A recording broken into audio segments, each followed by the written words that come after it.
Arte France y Tournez-vous s'il vous plaît presentan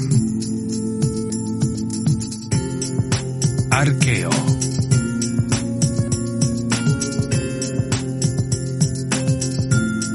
Mi nombre es Peter Eco, soy arqueólogo. Y los llevaré a lugares muy importantes en todo el mundo. Conoceremos otros arqueólogos y aprenderemos sobre sus investigaciones y sus más recientes descubrimientos. Vamos a embarcarnos en un viaje maravilloso a través del tiempo y la historia.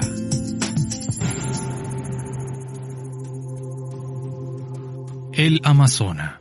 A menudo considerado hostil, este territorio ha sido considerado por los científicos como un área casi abandonada por el hombre, en donde unos pocos cazadores y recolectores sobreviven. Los primeros pobladores dijeron que ninguna civilización se había establecido antes de ellos, ya sea en los pantanos o a lo largo de la costa, mucho menos en el bosque. Pero en la Guayana Francesa, los arqueólogos demuestran que en realidad el Amazonas no era tan inmaculado.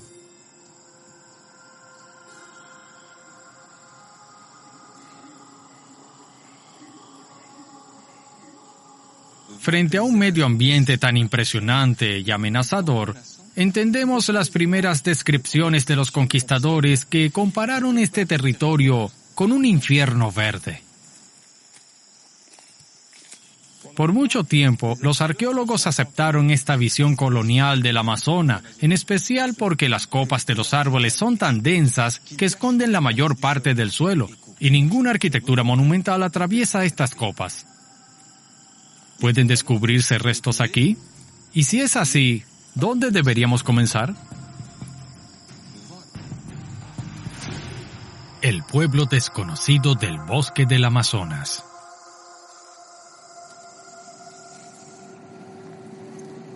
Empezar por el aire. Esa es la solución inesperada elegida por mi viejo amigo Stephen Rostand. Noviembre, pidiendo autorización para volar a Kourou.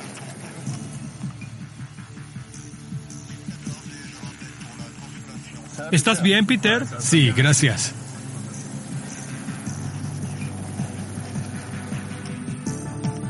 Stephen es el primer arqueólogo que se atrevió a estudiar el Amazonas. Cuando inició en 1989, todos pensamos que estaba un poco loco. La gente decía que la arqueología aérea era inútil. Es verdad que la cubierta del bosque es impresionante, pero quería ver si podía encontrar rastros de culturas antiguas a pesar de la vegetación.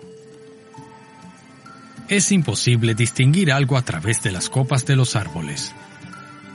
Stephen enfocó su investigación en la franja pantanosa entre la costa y el bosque. Y después de varios vuelos, descubrió estas formaciones extrañas. A la izquierda vemos pequeños montículos, ahí debajo de nosotros.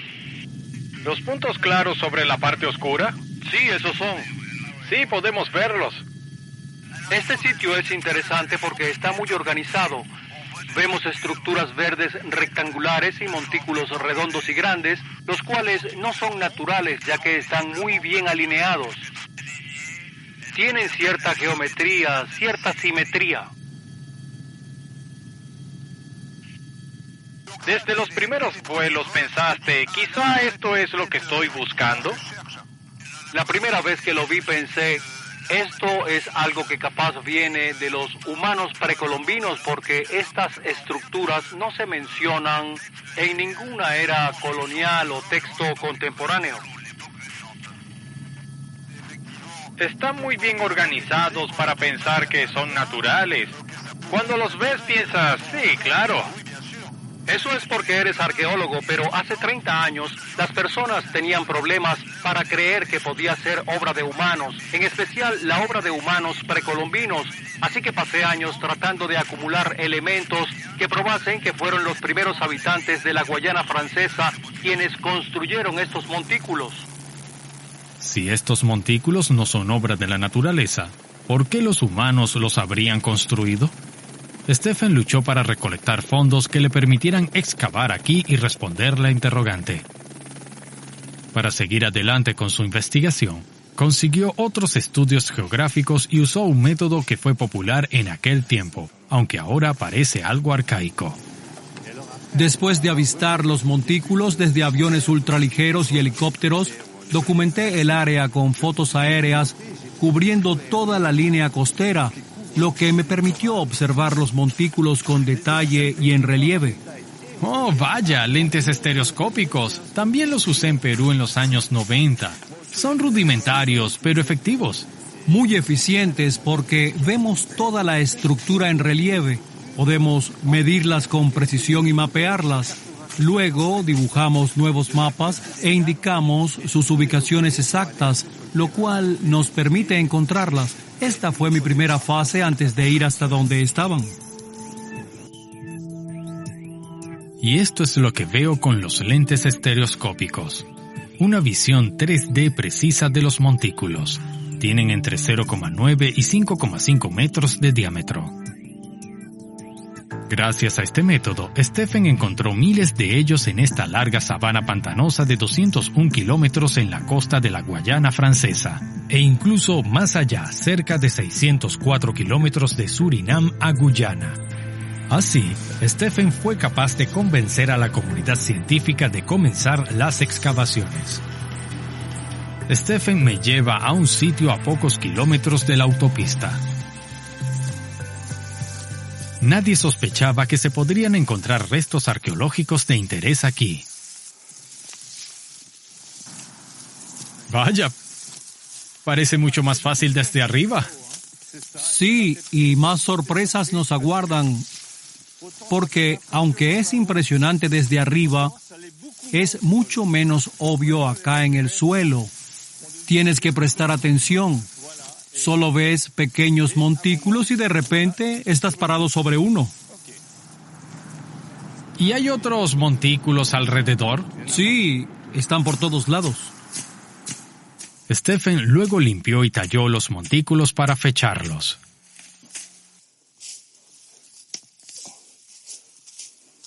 Ven a ver, Peter.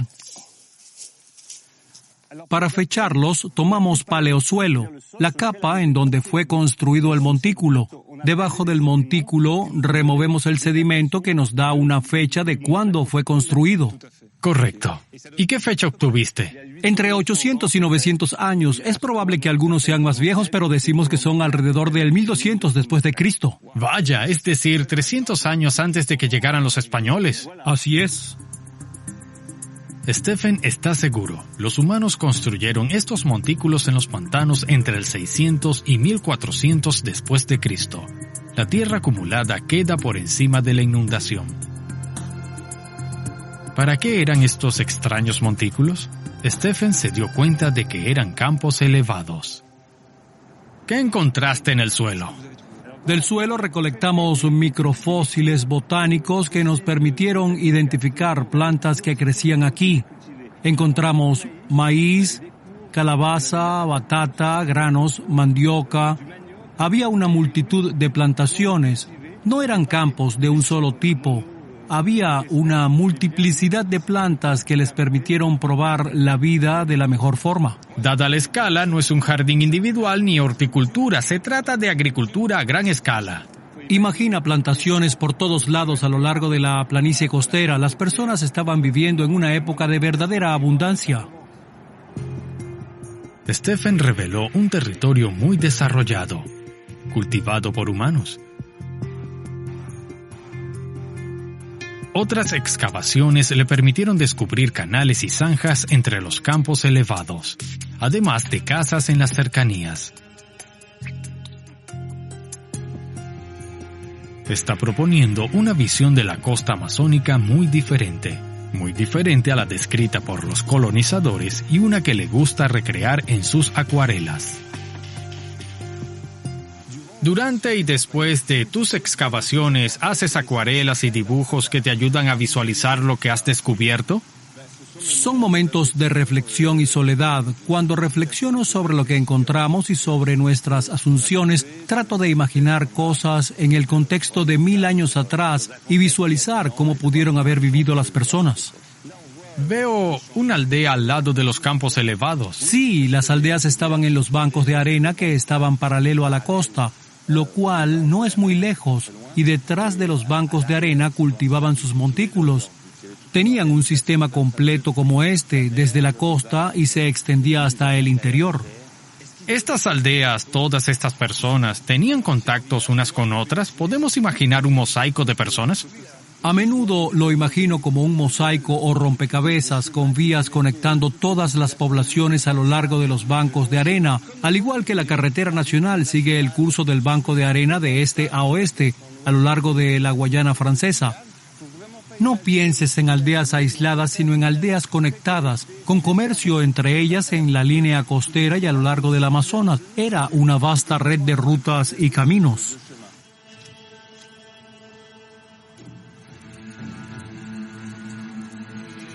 En esta etapa de la investigación, Stephen y su equipo han probado que mucho antes de la conquista española, los humanos lograron domesticar esta parte de la costa amazónica.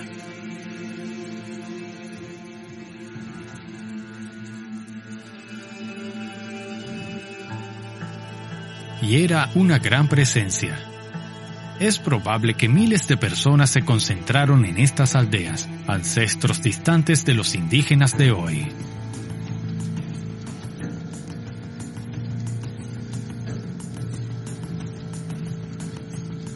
Pero, ¿qué tan lejos llegaron a construir su territorio? ¿También conquistaron el bosque al contrario de lo dicho por los primeros conquistadores?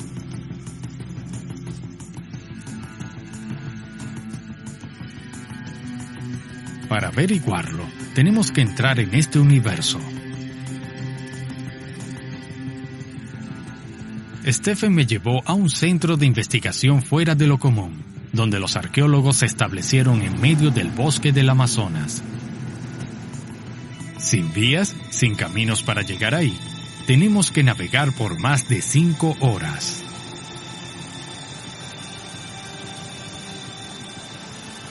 Viendo estas anacondas, pienso en las historias de los primeros conquistadores del siglo XVI, quienes escribieron que vieron criaturas fascinantes, pero no civilizaciones, todas menos una, de la expedición de Francisco de Orellana. Los primeros exploradores vieron personas, muchas personas. La famosa expedición de Orellana en 1541 exploró el Amazonas, desde los Andes hasta la boca del río Amazonas. En su texto, el cura que cuenta la historia dice que si disparaban una flecha al aire caería sobre un aborigen. Esto muestra su impresión de la gran población de personas que vieron viviendo a lo largo de las orillas. El problema es que un siglo después casi nadie quedaba. La epidemia mató entre el 85 y 95% de la población del Amazonas y no quedó nadie en las orillas. Más tarde, los arqueólogos e historiadores negaron este texto, diciendo que eran mentiras y que había exagerado los números. Hoy los arqueólogos están validando esta historia. Llegamos a la estación Nourak, un campamento científico donde se unieron 20 investigadores, etnólogos, botánicos, ecologistas. Los especialistas en el Amazonas comparten sus ciencias y les permiten a los arqueólogos hacer grandes avances. Hola, caballeros. Aquí tenemos a Don Maquis, ecologista. Hola. Pierre Grenard, antropólogo. Encantado. Y Bill Ballet es etnobotánico. Gracias a ellos entiendo mejor lo que le sucedió y lo que le está sucediendo al bosque hoy. Juntos nos vamos a examinar el bosque, cerca del campamento.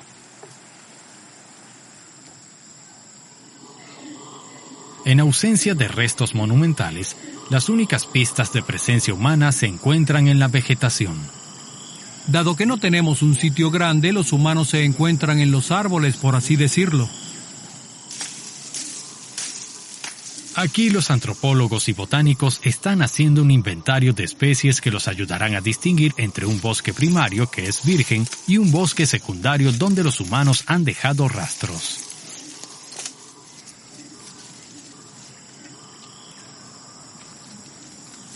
Parece que estamos en un bosque primario, bosque virgen, cuando en realidad no es así. ¿Cómo determinan la diferencia en el suelo? La diferencia es simple, depende de las especies que encontremos. Pero eso no significa que no podemos encontrar la misma especie en un bosque secundario y en un bosque primario. No es solo la presencia de la especie, sino la abundancia de ella. Las palmeras Astrocarium son un ejemplo. Las encontramos en cualquier parte del bosque, pero aquí la densidad es mayor. Las personas distorsionan el paisaje y queman parcelas en esta área. Y parece que esta palma es un muy buen indicador. Sigue el terreno baldío, por así decirlo, de la ocupación humana y distorsión del medio ambiente en el bosque del Amazonas. Además de eso, tienden a ser muy útiles. Encontramos donde las personas solían vivir en el pasado, hace cientos de años, una concatenación de crecimientos de palmeras. Esta palma es una de las especies llamadas útiles porque sus frutos son comestibles y sus fibras se usan para hacer cestas. A los ojos de los ecologistas y antropólogos, los humanos vivían en este bosque amazónico y usaron las especies beneficiosas como comida o para rituales. ¿Podríamos decir que las personas en el Amazonas modificaron su paisaje? Oh, sí. Las personas hacen su propio paisaje. Ellos saben que lo que hacen tendrá un efecto en el bosque. Los nativos saben eso. No es que sean inocentes, actúan para adaptarse a la naturaleza y a la vida salvaje.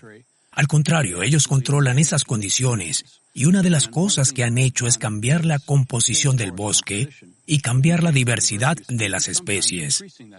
A veces aumentan esa diversidad trayendo especies de las áreas bajas de drenaje donde no tendrían espacio para crecer por la falta de luz y abren áreas más amplias para que esas especies crezcan. Y eso tiene un impacto en el crecimiento de la diversidad de especies. Gracias a este inventario, los ecologistas empezaron a mapear las áreas de concentración de especies que son útiles a los humanos. Están por doquier, desde Guayana hasta Perú.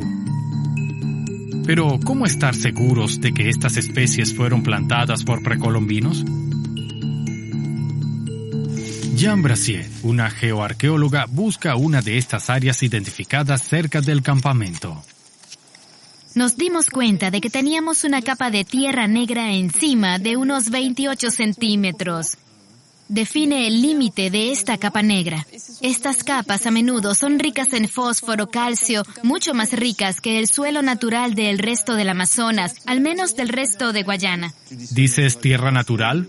¿Por qué? Porque parece que los humanos ocuparon esta tierra en tiempos antiguos. ¿Qué tipo de ocupación humana? ¿Qué tipo de actividad? ¿Tienes alguna idea? Creemos que hubo tala aquí, lo que significa actividades de agricultura. El método de tala y quema de árboles aún es practicado hoy en Guayana. Esta técnica hace que la tierra sea más fértil y la prepara para ser plantada. En cada área, Jan toma muestras para fechar las capas oscuras.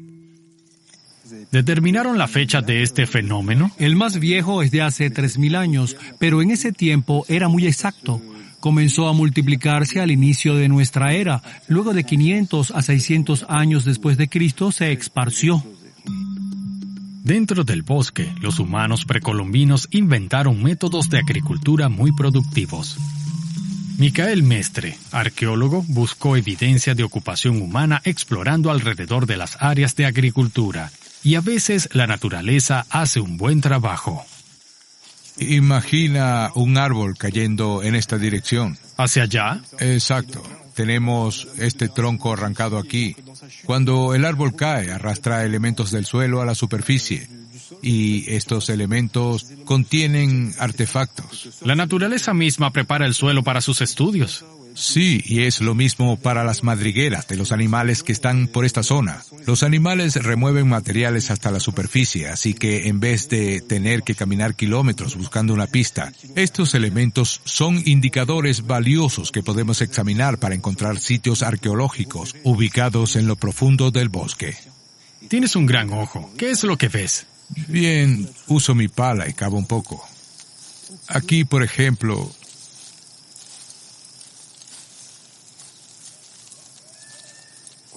este es un pedazo pequeño de una vasija o alfarería. ¿Puedo? Claro.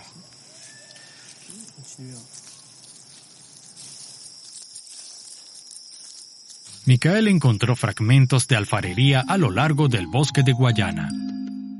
En otro lugar del noreste, desenterró cerámicas completas. También de tiempos antes de la llegada de los conquistadores. Me parecen muy hermosas. Son especímenes muy raros. Revelan una sociedad refinada y compleja, de la cual ni siquiera sospechamos su existencia.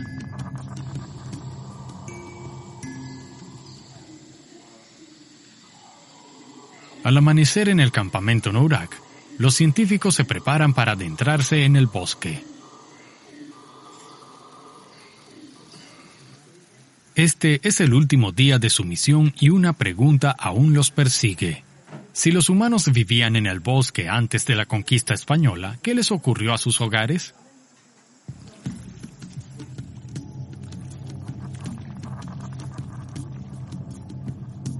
No se ha encontrado ninguna aldea aquí. La vegetación y la humedad parecen haber destruido todo. Pero análisis hechos con un láser en un helicóptero, el LIDAR, proporcionaron nueva información.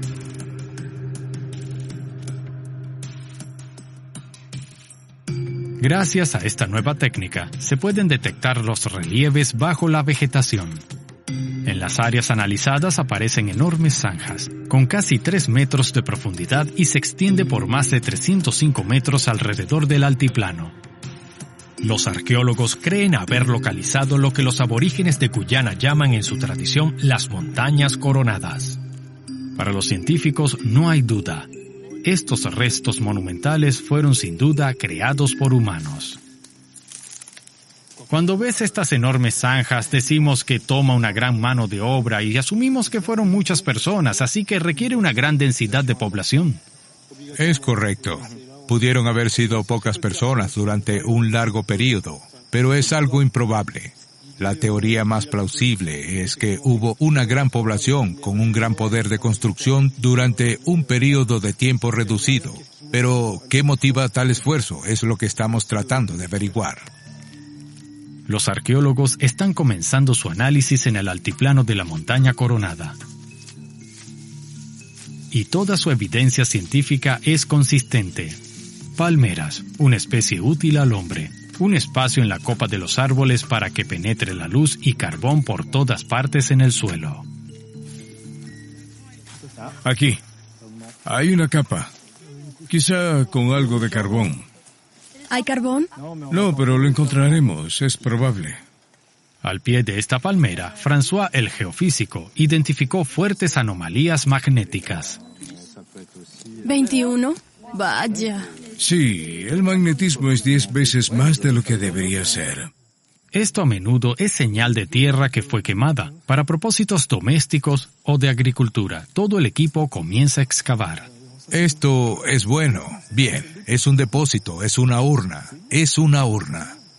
¡Oh, vaya! ¿Y quién decidió excavar aquí? Es una urna. Una urna. Una vasija completa. Es un depósito. Tenemos un depósito aquí. Una vasija completa. Lo siento. Tenemos un depósito. Está boca abajo en el depósito. ¡Súper! Su geofísica funciona, no puedo creerlo. ¿Una vasija completa significa una ofrenda o un contexto funerario? Sí, esa es la pregunta que debemos responder. Puede ser ambas. Sí, pueden ser ambas. Jan la examinará, pero no vemos muchas piezas rotas en el suelo. Así que no parece ser una casa. Parece como si el suelo rojo fue quemado. Todo esto fue quemado. No queda tiempo. Los arqueólogos deben partir esta noche, así que, a pesar de la emoción, el equipo decide esperar una futura excavación para así desenterrar lo que parece ser una urna funeraria. ¿Qué te parece? Bien, autorizo a que regrese el año que viene, François. Regresaremos, no desaparecerá, nadie viene aquí. Esto es increíble. La investigación del año que viene quizá les permitirá aprender más sobre los ritos funerarios de las personas de la montaña coronada. A veces pasan varias generaciones de arqueólogos antes de que sea posible identificar rastros de humanos en algunas áreas. Lo que mis colegas están tratando de lograr en la Guayana Francesa es fabuloso. En la profundidad de la jungla del Amazonas están sacando a la luz una civilización precolombina olvidada hasta ahora en el infierno verde.